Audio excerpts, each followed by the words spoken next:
प्रथम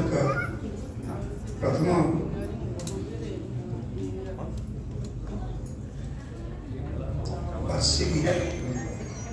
सभापति महोदय श्रीयुक्त पात्र महोदय उपस्थित ज्येष्ठ श्रेष्ठ विशिष्ट एवं डॉक्टर सावंकर परिवार परिजन वृंद केन समया भेल तो केन समया भूल समय जब ठीक थी सब कैसे मेल आज गोटे बढ़िया समय मिली स्वर्ग साहू महोदय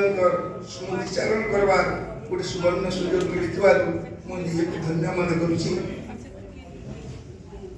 जन्म मृत्यु टंकार पाकसे पाक पड़ी थे जन्म ग्रहण कले मृत्युवरण सुनिश्चित एतिरे मात्र संदेह नहीं किंतु ए जीवन एक दुनिया दुईटी निया गोटे एंतुड़ी सागर निया आ शेषटी होची अंतिम संस्कार जुईर निया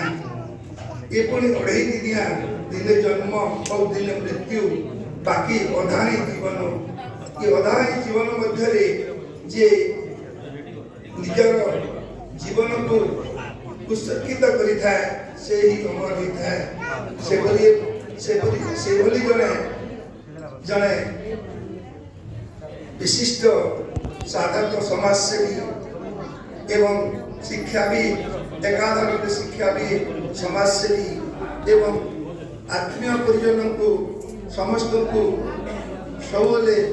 सुदृष्टि देखी होता एक सरल मनीष जे कि अन्यर दुख को हृदयंगम करी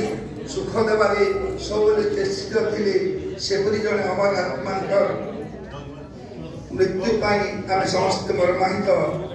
तांकर अमर आत्मा भगवान तांको सरकारी स्थान दिंतु या ही प्रथम श्राद्धवार्षिक भगवान घरे प्रार्थना करी रहूँ। धन्यवाद।